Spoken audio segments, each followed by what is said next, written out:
우리가 예수 믿는 것은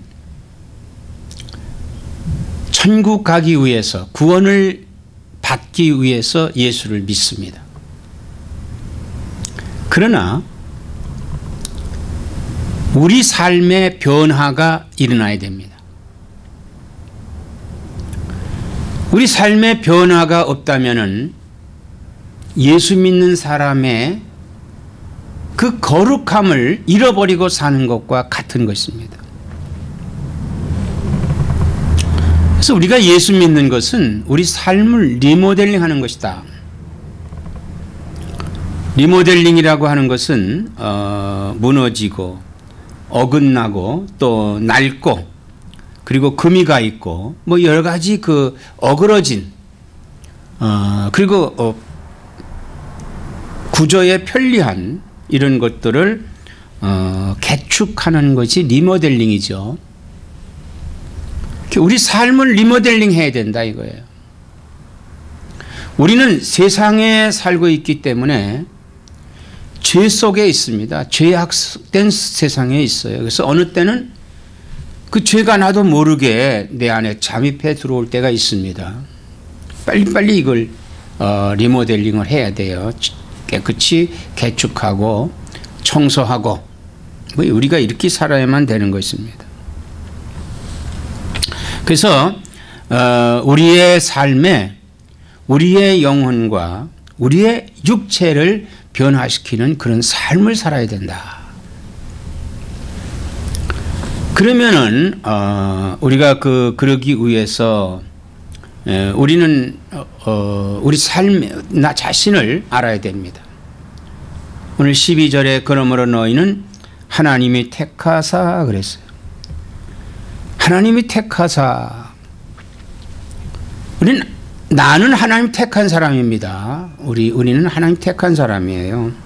요한복음 15장 16절에 너희가 나를 택한 것이 아니요 내가 너희를 택하여 세웠나니 이는 너희로 가서 열매를 맺게 하고 또 너희 열매가 항상 있게 하여 내 이름으로 아버지께 무엇을 구하든지 다 받게 하려 함이라.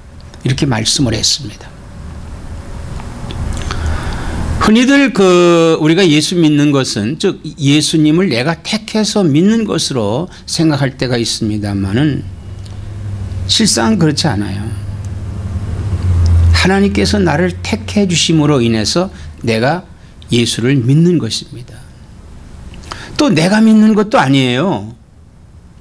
내가 예수님을 믿어야 믿는 것인데 나는 예수님을 믿을 수 없지만 성령께서 예수님을 믿게 하는 겁니다. 그래서 나를 택하신 분도 하나님이시요 또 그 예수님을 나의 구주로 믿게 하는 것도 하나님이시다 이거예요. 그래서 하나님 나를 택했다. 이 택한 자의 삶은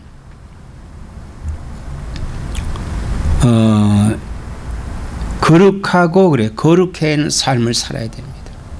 하나님 택한 자이기 때문에 우리가 성도라고 그러잖아요. 예수 믿는 사람을 성도라고 합니다. 그래서 거룩하고 사랑받는 자처럼 그랬어요. 거룩하고 사랑받는 자처럼 우리가 거룩해야 됩니다. 자, 거룩이라고 하는 것은 구별됐다고 하는 것인데 무슨 복장을 갖추고 뭐 십자가를 붙이고 뭐 목걸이 하고 뭐 이렇게 그 거룩이 아니라 예수 그리스도로 말미암아서 우리가 죄 씻김을 받고 그리고 그 하나님의 사랑을 느끼는 자가 돼야 된다. 느끼는 자가 돼야 된다. 하나님의 사랑을 내가 받았다고 하는 그 받은 거에 대한 그 사랑을 내가 내 마음속에 간직하고 있어야 된다. 하나님 나를 사랑하신다. 그래서 하나님이 나를 사랑하시기 때문에 긍휼과 자비와 겸손과 온유와 오래 참음을 옷을 입고 우리가 이 어떤 옷을 입느냐에 따라서 그 사람의 여러 가지 그 모양이 바뀌어집니다. 막 의사 가운을 입으면은 저 사람이 의사구나 이게 느껴지죠. 또 법원에서 그 어떤 법복을 입으면은 저 사람이 뭐 판사다, 검사다 이렇게 느껴지죠. 그걸 알 수가 있죠. 그래서 어떤 옷을 입느냐? 우리는 의의 옷을 입어야 되죠. 의의 옷. 하나님께서 나를 구원해 주신 그 의의 옷을 입어야 된다 이거예요. 그럼 의의 옷을 입은 사람은 긍휼과 자비와 겸손과 온유와 오래 참는 자야 되는 거예요. 오래 참는 자.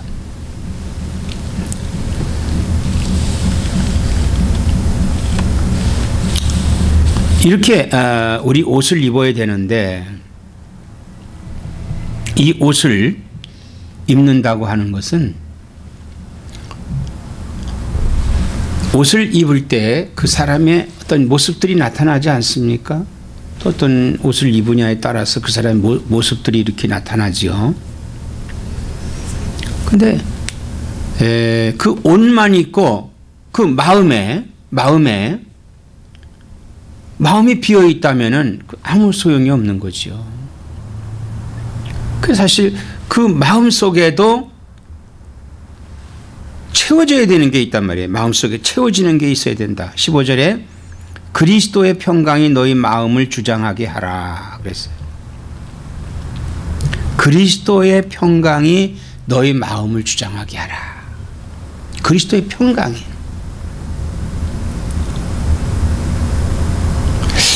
우리 주님은 평강의 왕이십니다. 평강의 왕이세요. 그래서 우리 주님께서 제자들에게 그 평강을 주셨어요. 이 평강이 샬롬, 너에게 평안이 있을지어다. 평안이 있을지어다. 그 평안이 있으라는 거죠. 그래서 15절에 그리스도의 평강이 너희 마음을 주장하게 하라. 너희는 평강을 위하여 한 몸으로 부르심을 받았나니 그랬어요. 평강을 위하여 부르심을 받았다. 평강을 위해 부르심을 받았다. 이게. 왜냐하면 이 평강이라고 하는 것은 기쁨이죠. 그 안에 즐거움이죠. 죄라고 하는 것은 왜? 두려움이요. 두려움과 괴로움과 좌절, 낙심 이런 것들이 그 죄예요. 죄악의 형태가 그 안에 그런 것들이다 이 말입니다. 그런데 주님께서 우리를 그런 죄악 세상에서 불러주신 것은 바로 뭐냐면 평강을 주시기 위해서 택하셨다. 그리고 불러주셨다. 그 얼마나 감사한 일입니까? 그렇기 때문에 평강을 위하여 한 몸으로 부르심을 받았나니 너희는 또한 감사하는 자가 되라. 그랬어요. 감사하는 자가 되라. 이 감사라고 하는 것은 놀라운 힘을 발휘하는 것입니다. 놀라운 힘이에요. 바울 선생님께서 참 복음을 위해서 그는 무척 애를 쓴 사람입니다. 복음을 위해서 그가 주님의 부름을 받고 그리고 주님께 완전히 귀했을 때 그는요 온전히 복음만 위한 사람이었어요. 그런데 그 복음을 전하면서 이 바울은 얼마나 많은 괴로움을 당하고 얼마나 많은 핍박을 당한지 이루 말할 수가 없습니다. 그가 예수 믿는 사람을 핍박하고 괴로움을 주었던 그대로 그도 받은 거예요. 그대로 받은 겁니다. 이 죄라고 하는 것은 그렇게 괴로움을 줍니다. 예수 믿는 사람을 핍박하고 예수 믿는 사람을 넘어뜨리게 하려고 하는 것이죠. 그런데 이 바울 선생님은요 그런 엄청난 어려움 속에서도 이 평강이 늘 주관하고 있었어요. 평강이 그 안에 있었습니다. 즐거움이 그 안에 있었다 이거예요. 어떤 즐거움? 예수 그리스도의 즐거움이 그 안에 있었습니다. 그 안에 있었어요.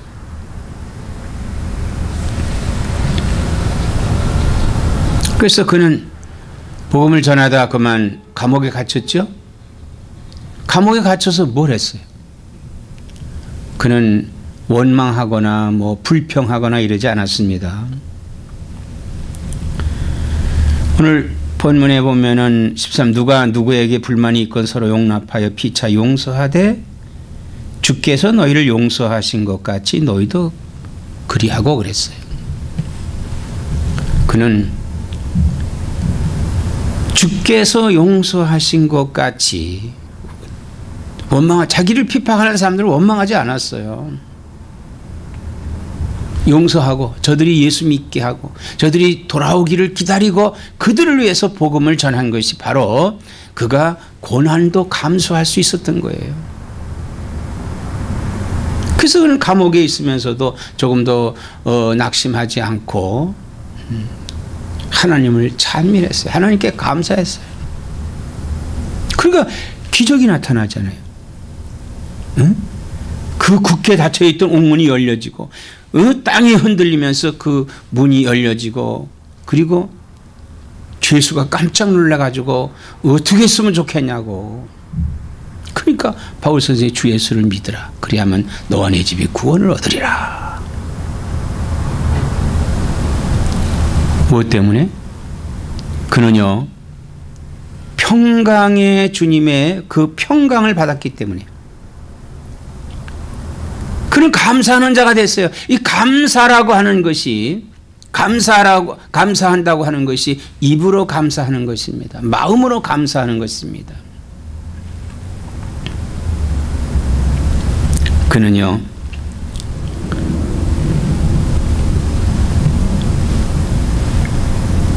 그리스도의 마음을 품고 있었기 때문에 그는 그리스도의 그 마음을 그리스도께서 그 마음을 주장하고 계셨던 거예요. 그래서 잠언서 15장 13절에 마음의 즐거움은 얼굴을 빛나게 하여도 마음의 근심은 심령을 상하게 하느니라 그랬습니다.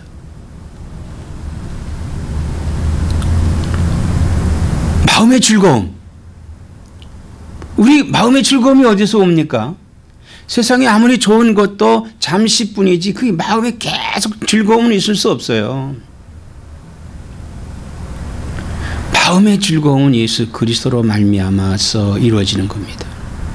바울이 그랬잖아요. 그래서 그는 어려운 환경 속에서도 주님을 찬양할 수 있었고 감사할 수가 있었던 것입니다. 빌립보 2장 5절에 너희 안에 이 마음을 품으라. 곧 그리스도 예수의 마음이니 그랬어요. 이 마음을 품으라. 그러니까 감사할 수 있는 것은 그 마음에 예수 그리스도를 품어야 되는 것이에요. 예수 그리스도를 품어야 된다. 그 예수님이 어떤 분이시냐? 마태복음 11장 29절에 나는 마음이 온유하고 겸손하니 나의 멍에를 메고 내게 배우라. 그리하면 너희 마음이 쉼을 얻으리니 그랬어요. 예수님은요 마음이 온유하신 분입니다. 그래서 그는 겸손하셨어요. 그러므로 나의 멍에를 메고 내게 배우라. 그리하면 너희 마음을 쉼을 얻으리니 그랬습니다. 예수의 멍에는 어려운 게 아니에요. 쉬운 거예요. 즉 예수님께 우리가 잡힘을 받고 예수님을 내 안에 내가 예수 안에 있다면은 그 멍에를 메는 것이거든요. 내게 배우라 그랬어요. 예수 내게 배우라. 예수님 말씀을 배울 때 그리하면 너희 마음이 쉼을 얻으리니 그랬습니다. 쉼을 얻는다. 이 쉼이라고 하는 건 얼마나 참 좋은 것입니까? 육체적으로 어려울 때, 힘들 때, 무거운 짐을 지고 있을 때 이건 내려놓기만 하면 얼마나 후련하고 시원해요. 그러나 이 마음의 짐은 내려놓을 수가 없는 거예요.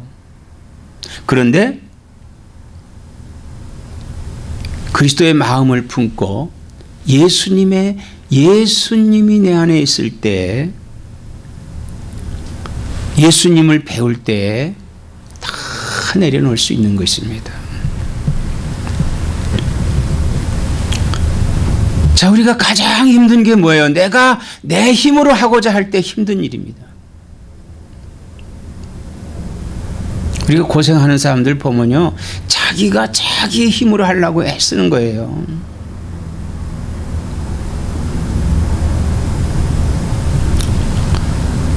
우리 옛날에 우리 복음을 제대로 알지 못할 때, 복음을 잘 모를 때는요, 육체로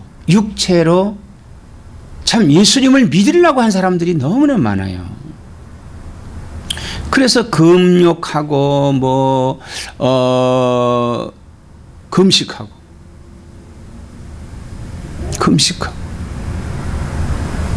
뭐 심지어는요, 전봇대 같은 그 위에 올라가서 거기서 이렇게 수도를 했어요. 이건 자기 그 어떤 육체 학대, 어떤 그런 걸 통해서 이게 하나님을 알라고 한 거예요. 근데 거기서 하나님을 알 수 있는 길이 없습니다. 그건 자기가 자기 힘으로 믿으려고 하는 거예요.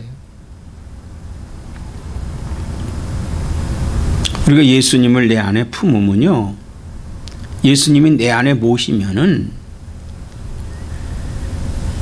즉 예수님이 내 안에 계실 때는 예수님이 내 마음을 주장하는 거예요. 주장하기 때문에 나는 쉼을 얻을 수 있다, 이거예요. 쉼을 얻을 수 있다. 그 세상적인 건 다 물리칠 수가 있는 거죠. 그래서 예수님이 그랬어요. 너희가 마음으로 여자를 보고 음욕을 이미 간음했다. 내가 어떤 좋은 물건을 보고 내 마음속에 탐심이 있었다는 놈 이미 도둑질했다. 내 마음속에 악이 차서 다른 사람을 미워했다면 넌 이미 살인했다. 마음이 주관하는 것이거든요. 결과를 하지 않았더라도 이미 마음속에 그런 마음들이 있다면 죄를 지은 거예요. 죄를 지은 거예요. 그러므로 우리 생활 속에서 우리가 리모델 할 수 있는 것은 내 마음속에 예수님을 모시는 겁니다. 그리고 예수님의 그 주장하게 하시는 거예요. 그러기 위해서 17절에 보면은 또 무엇을 하든지 말에나 일에나 다 주 예수의 이름으로 하고 그를 힘입어 하나님 아버지께 감사하라 그랬습니다. 뭘 하든지 예수의 이름으로 하라. 자, 예수의 이름으로 한다는 것은 뭐예요? 예수의 이름으로 하라. 그 전에 16 그리스도의 말씀이 너희 속에 풍성히 거하여 모든 지혜로 피차 가르치며 권면하고 시와 찬송과 신령한 노래를 부르며 감사하는 마음으로 하나님을 찬양하고 그랬어요. 그러니까 우리가 내 안에 그리스도를 품는다고 하는 것은 그리스도의 말씀을 내 안에 담아놓고 있는 겁니다. 그리스도께서 내 안에 있다면은 뭘 하든지 그 예수의 이름으로 할 수 있어요. 예수의 이름으로 할 수 있다 이거예요.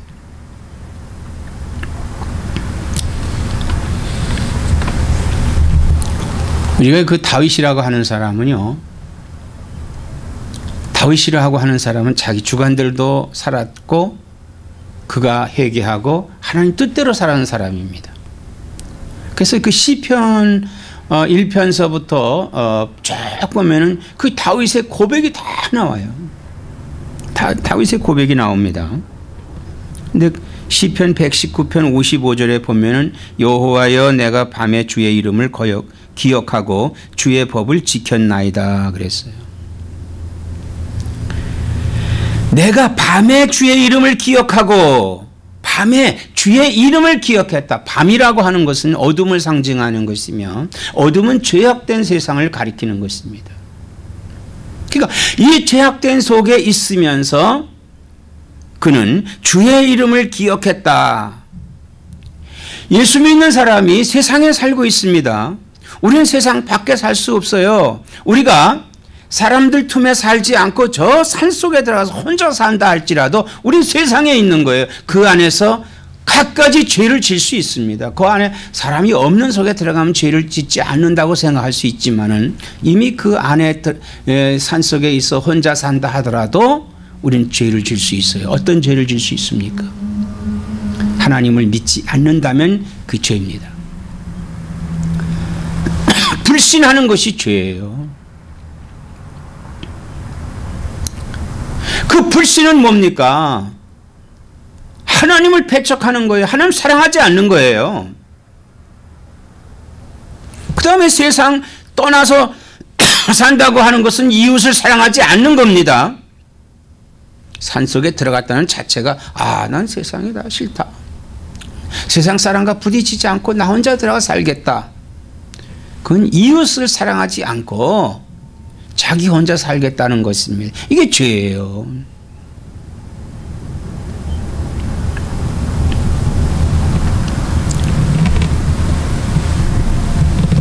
밤에 주의 이름을 기억하고 주의 법을 지켰나이다 그랬어요.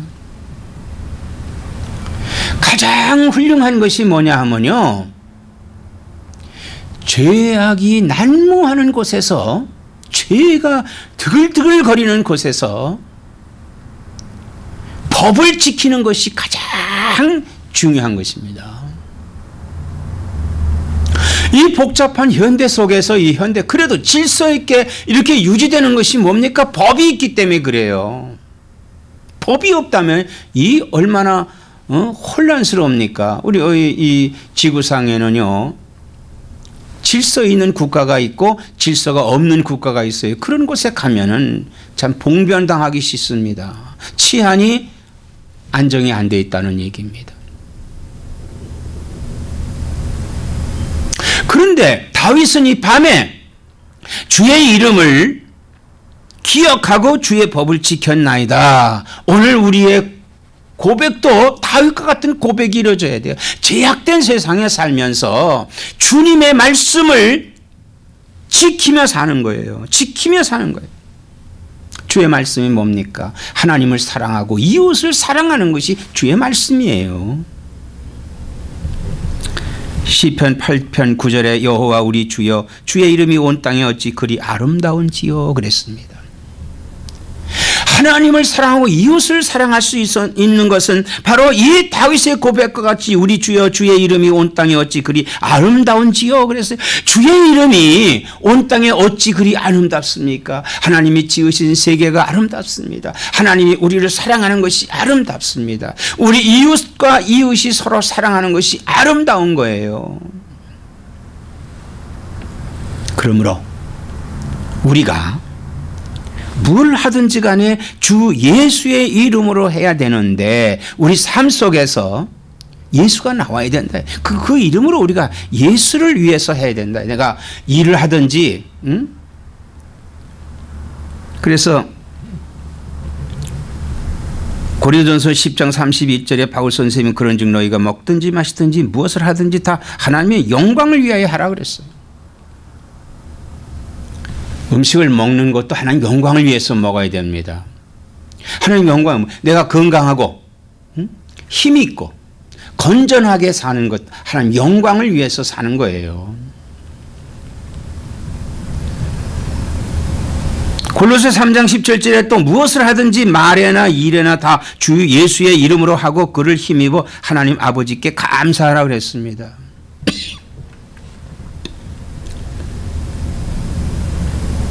무엇을 하든 일에나 혹은 어떠한 일을 하든지 다 주 예수의 이름으로 하고 그리고 하나님 아버지께 감사하라고 그랬어요. 이 감사라고, 이 감사의 결국은 뭡니까? 감사하다고 하는 것은 하나님께서 나에게 은혜를 주셨기 때문에 감사를 할 수 있는 거예요. 은혜 받은 것을 모르는 사람은 감사할 수 없어요. 감사하지 못합니다. 그러나 그 은혜를 알면은 감사할 수 있는 거예요. 우리가요, 예수 믿는 것은 삶의 변화를 가리키는 겁니다. 삶의 변화가 일어나야 돼요. 그 삶의 변화라고 하는 것은 예수로 개축되어져야 된다 이거예요. 예수로. 그래서 내 안에 예수가 있어야 돼요. 골로새 2장 7절에 그 안에 뿌리를 박으며 세움을 받아 교훈을 받은 대로 믿음에 굳게 서서 감사함을 넘치게 하라 그랬습니다. 믿는 자의 결국, 예수 믿는 사람의 삶의 변화는 감사 생활이 이루어져요. 감사. 그래서 예수 안에 뿌리를 박고 그리고 그 안에 세움을 받아서 그 교훈을 받은 대로 믿음에 굳게 서서 바람이 불어도 그 안에서 버팀목이 탁 서 있는 거예요. 그리고 거기서 열매가 열리게 하는 것입니다. 열매가 열리게 하는 거예요. 열매가 있어야 돼요. 열매. 그 열매가 뭐예요? 믿음의 열매입니다. 아무쪼록 이 믿음의 열매가 감사의 감사가 될 때 열매가 맺혀진 거예요. 맺혀진 거예요.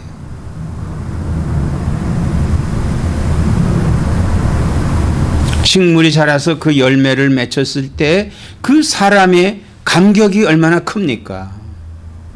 얼마나 큰 거예요. 우리도 열매가 맺어져야 됩니다.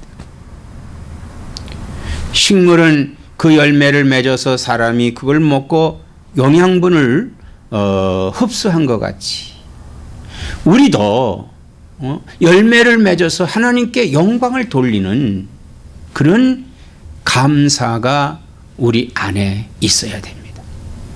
아무쪼록 감사하는 자가 되기를 주의 이름으로 축원합니다.